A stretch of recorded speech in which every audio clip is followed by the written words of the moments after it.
Welcome to another episode of Let's Talk Weekly. I am Greg. And I'm Thomas. Yes. Hi, Thomas. How you doing this week? I'm pretty good, thanks. Yeah, not too bad. Yeah. So imagine getting hit by a car and getting COVID in the exact same week, because that's what happened to me apparently. Oh no, Um, yeah. So Greg's alive. can't catch a break. I know. I really fucking can't.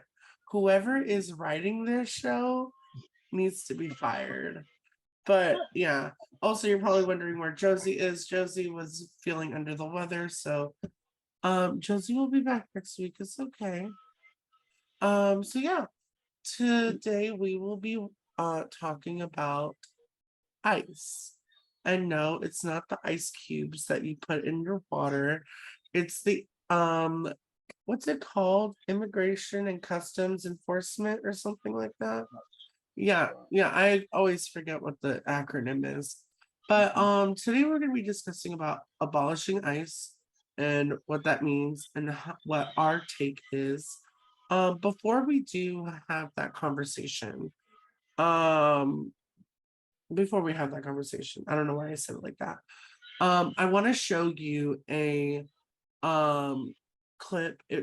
By now this it's a couple years old. It was made during the Trump administration, but since Biden likes to continue Trump policies, um you know we're gonna go ahead and show it. So yeah. ICE, or Immigration and Customs Enforcement, was created in 2003 as part of post 9/11 legislation that housed immigration enforcement under the Department of Homeland Security. As of today, the law creating the United States Department of Homeland Security comes into effect. This signaled a shift towards viewing immigrants as a threat to national security. In 1996, when the country was worried about crime and drugs, immigration enforcement was understood under that lens, and Democrats conceded to legislation called IRA that made it easy to deport people for minor violations. And after 9/11, immigrants were seen as a terrorist threat. All of these pieces of legislation created the infrastructure of mass deportation that Trump has set into motion.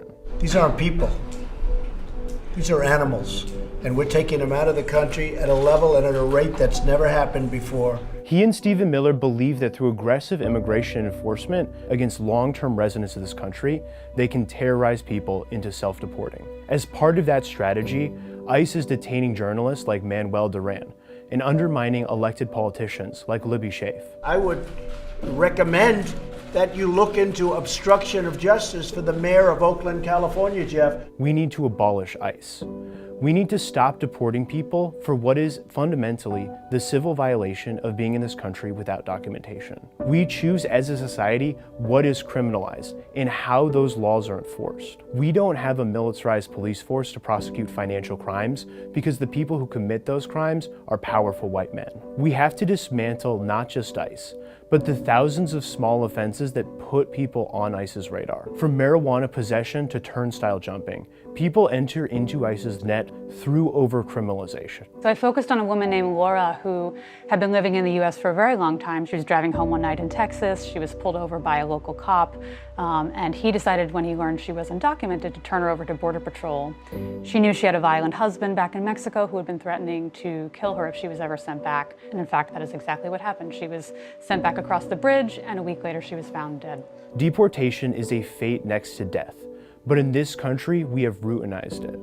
We have mechanized it. And now there is a movement to dismantle that machine, to understand deportation for what it is, a brutal and inhumane practice. Abolish ICE is a movement led by grassroots organizers who are putting themselves on the line every day to dismantle Trump's deportation machine. Representative Mark Pocan is introducing legislation to abolish ICE. And across the country, Occupy movements are occupying ICE offices and demanding an end to deportation. There is a movement to create an immigration system that sees immigrants not as criminals, not as terrorists, not as units of economic output, but as people.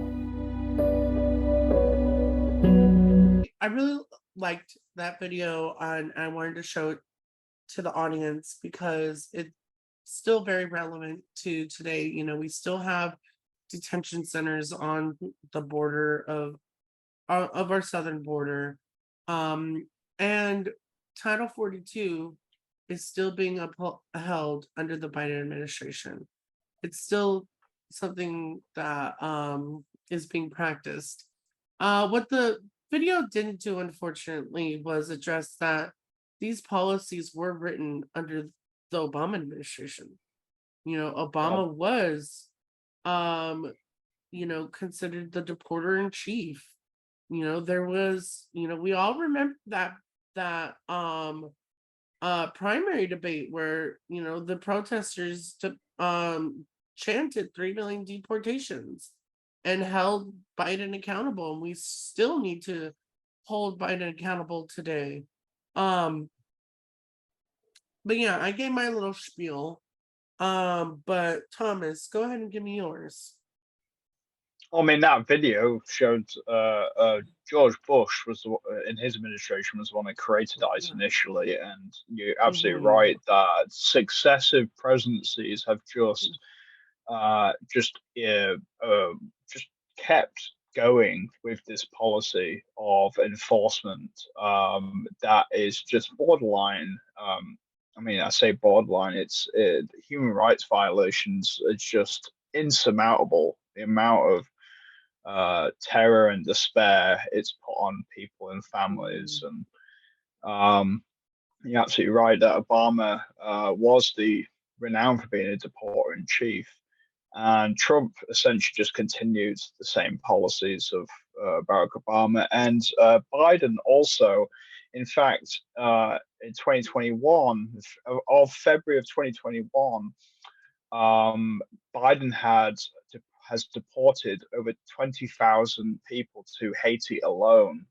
And that was in a 5-month span. So 5 months, he deported 20,000 people to Haiti. And you know what? Let's talk about Haiti real quick, because the U.S. treats different kinds of people very differently when it comes to immigration.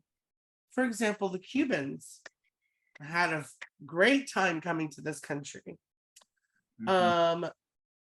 People from Ukraine have a really good time coming into this country as a refugee.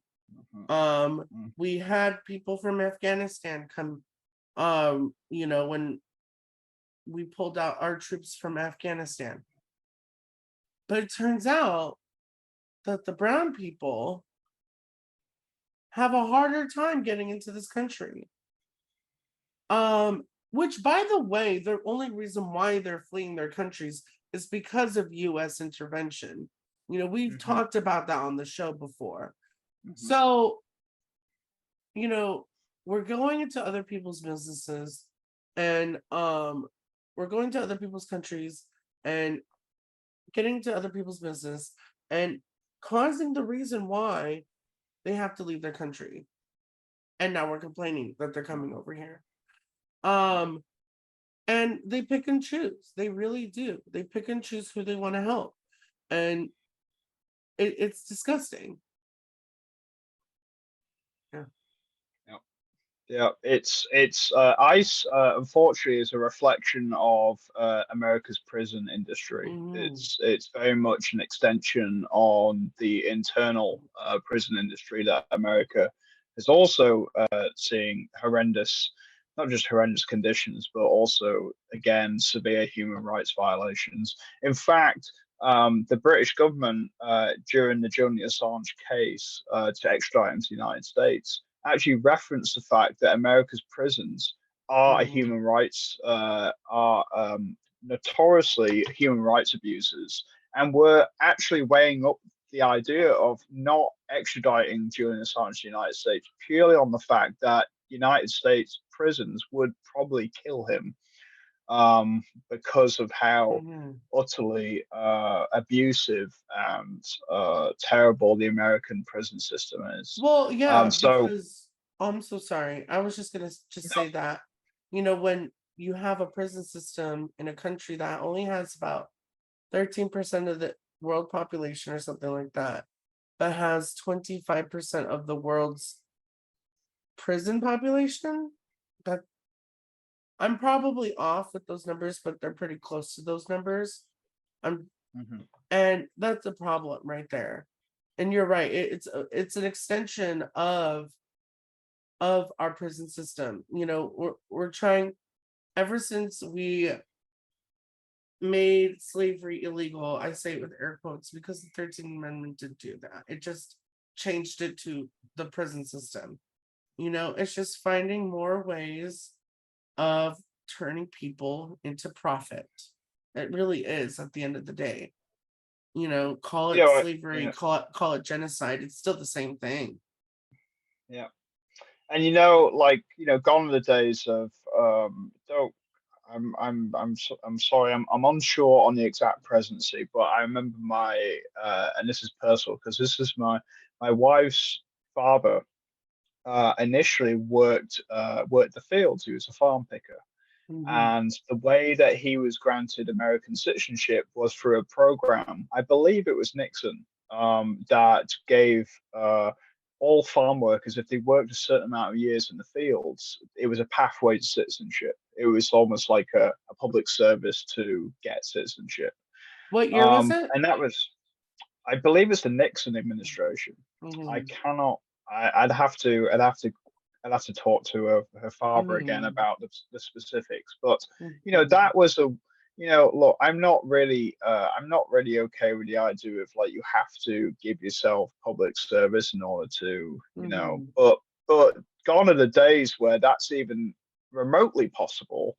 And you know, immigration in this country is such a, you know, basically what's ended up happening because ICE is a direct can do directly attributed to the fact America's system of immigration is completely broken, where we've got vast amounts of people with different types of documentation and different.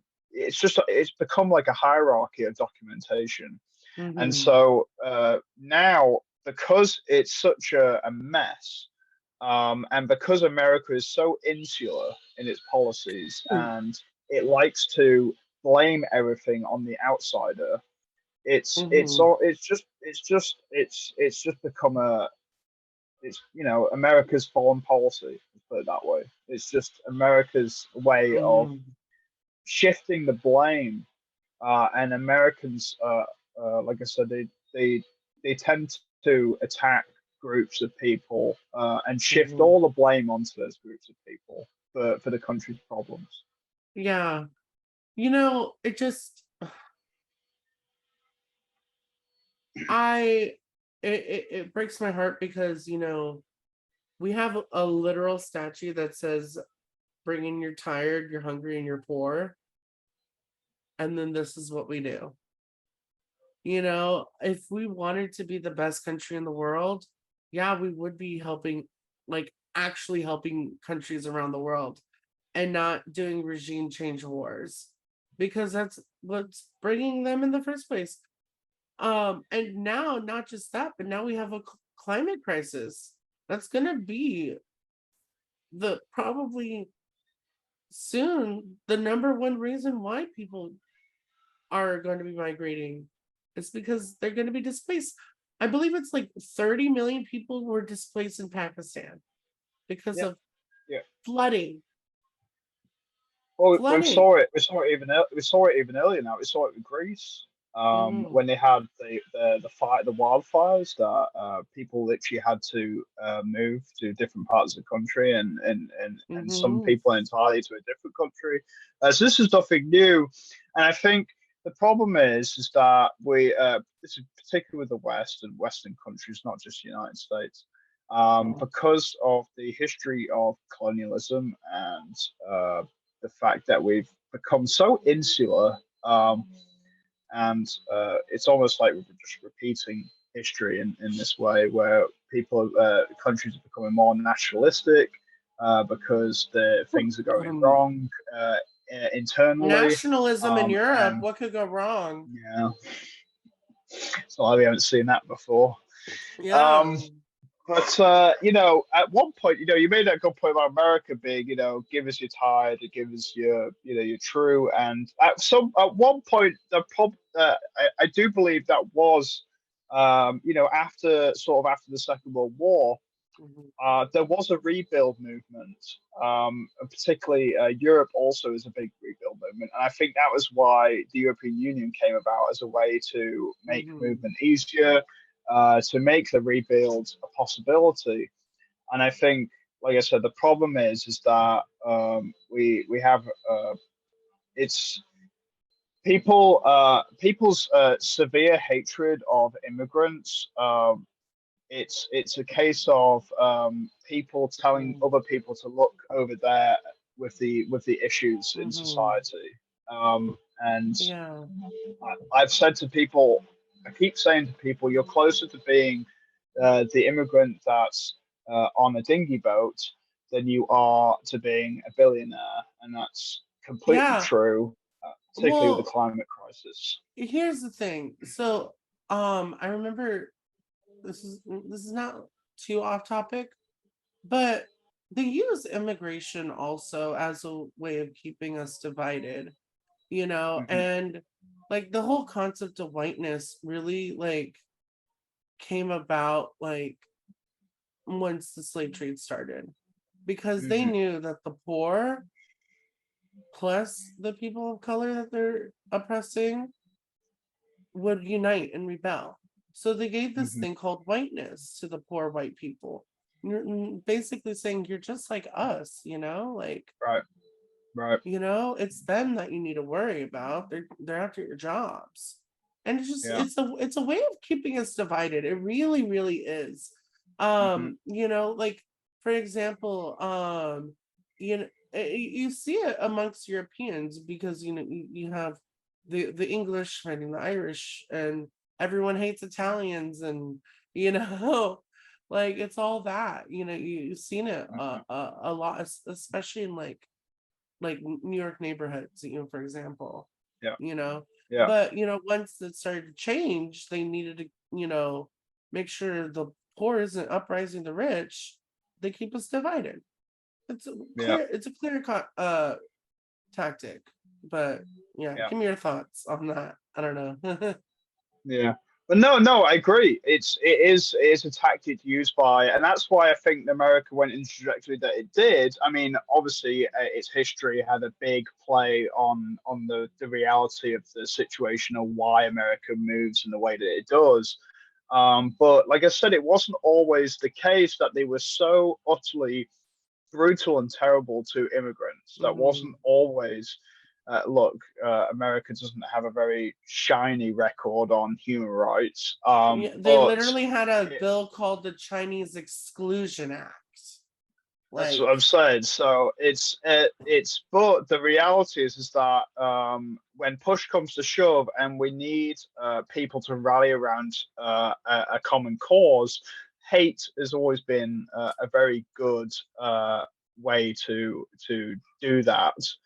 But if we bring the conversation back to why we should abolish ICE, you know, the simple reasoning is we have a force that, although it's used predominantly for immigration issues, it mhm. affects every single American and person living in It's this like a country. secret police force too. Like it like It, how Nazi can you get? Like, come on.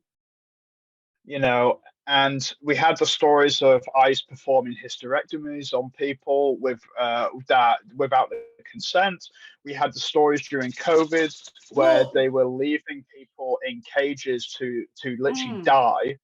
so we're getting Particularly into when we the had conditions of those. I'm so sorry to interrupt you. yeah, I'm so sorry. no, no, you okay. Because that is going towards a direction I wanted to close off is that people are constantly saying that these ICE detention centers aren't concentration camps and like at one point AOC got a lot of heat for calling it that.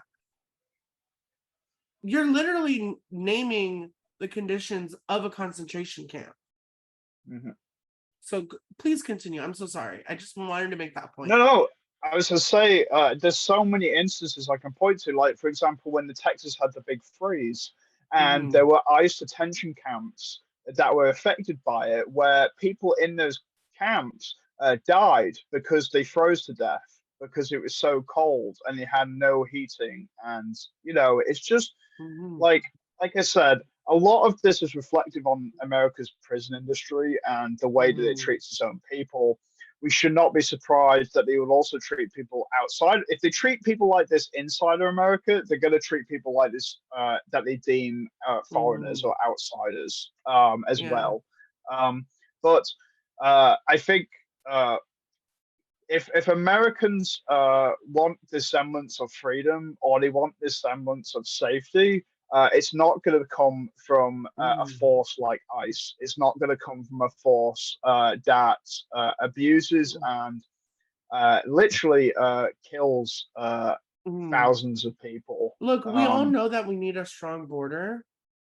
Like, I mean, because if you're going to be one of the biggest countries in the world, of course, that just makes sense. However, if you treat an issue, if you criminalize an issue, you're not fixing the issue. We've seen it with drugs, we've seen it with housing, we've seen it with immigration now. You're criminalizing the issue. We've seen it before. So, of course, you have to abolish ICE. ICE's only purpose is to criminalize immigration. There is Yeah, no argument against it because of what we just laid out to you folks. Like and I was just gonna no, go on. quickly say, if you if immigration, if your idea of how to deal with immigration is also linked to humanitarian crises, you're doing it wrong. Go ahead and close this off, Thomas. I was going to say it's also used as a way to scare a large percentage of the labor force. Mm-hmm. So, for example, nearly 45%, I believe it might even be more now, of the farm pickers in the United States are undocumented, right? So, Mm-hmm. we're talking about 50% of the entire workforce. And what they really what the real issue at the heart of this is the reason why a lot of Americans, a lot of people move to the right on immigration is because they get told over and over and over these people are stealing your jobs, they're stealing your work, they're Mm-hmm. stealing your livelihood, right? Well, that goes back to the Problem control thing. because that's a control thing. The other issue is that the reason why people like this situation of, you know, they have this, we have ICE, we have this really strict and completely inhumane way of dealing with this situation, is that it creates a situation where we're always going to have a pool of workers that can never achieve documentation, Mm-hmm. but we can also put our foot down and abuse them in a horrific way if they ever retaliate in a way that we don't like. Yeah, it's definitely a scare tactic. From an American workers' perspective, we need to remove um, uh, we need to remove this entirely. Mm-hmm. Like, I mean, look, we talk about issues connecting with each other. A lot of this particular issue connects with America's foreign policy. Mm-hmm. If America wasn't keeping other countries down financially, wasn't competing in a way that was detrimental to other countries' economies, other countries' Mm-hmm. livelihoods, we wouldn't be seeing the mass immigration that we are or have done. Mm-hmm. There's a reason why people seek asylum, and it's not because for economic reasons. It's because they're trying to get away from serious issues in their home Yeah. country. Yeah. If you're literally gonna leave your home country, like, of course it's bad, guys. And it's because of US intervention. It goes back to that too. So, um, you know, all I can say is keep fighting for people who are going to abolish ICE and support it. So yeah. All right. That concludes our conversation on that. Now for something a little more upbeat. It's our fun topic. This week, I found a really funny TikTok. I love like the Am I the Asshole TikToks where like it shows like a little baking thing and then it's the story. I just love those. Like I'll literally just scroll through some of the pages. So I'm gonna go ahead and show, like Thomas does not even know what they're gonna see. So it's gonna be funny. All right, so I'm gonna show y'all the story and we'll come back to it. Am I the asshole for bringing my sister-in-law's wallet to the restaurant when she conveniently always forgets it? My female 28, sister-in-law Amy, female 26, always comes to visit from out of town. She stays with us instead of a hotel and always wants to go to expensive restaurants. So She always conveniently forgets her wallet or comes up with some excuses as to why she can't pay her share. She has implied that since I make much more money than her, I should be the one to pay. No, not my husband should pay, but me specifically. I do make a fair amount of money, but not so much that I can treat someone every time they come into town. Nonetheless, in the past, I have just paid the bill and asked her to pay me back. She never has. She had made a reservation at an extremely expensive restaurant last night, and before we left, I made it clear that I wouldn't be. Am I the asshole? Okay, part 2. This is where I might be the asshole, and I'll admit, I got this move straight from an episode of 2.5 Men. As I we were remember leaving, this her and my episode, by the husband way. went to the car. I pretended I forgot something and went back inside. I found her wallet sitting right on top of her suitcase. I put it in my purse and we went to the restaurant. When we were done eating, I asked for separate bills. She said, no, we need one bill because she, quote, forgot her wallet again. I reached in my purse and said, this wallet? This is gold. She was extremely furious. She said that I should have not touched or grabbed her wallet. So, am I the asshole for taking her wallet and bringing it to the restaurant? No.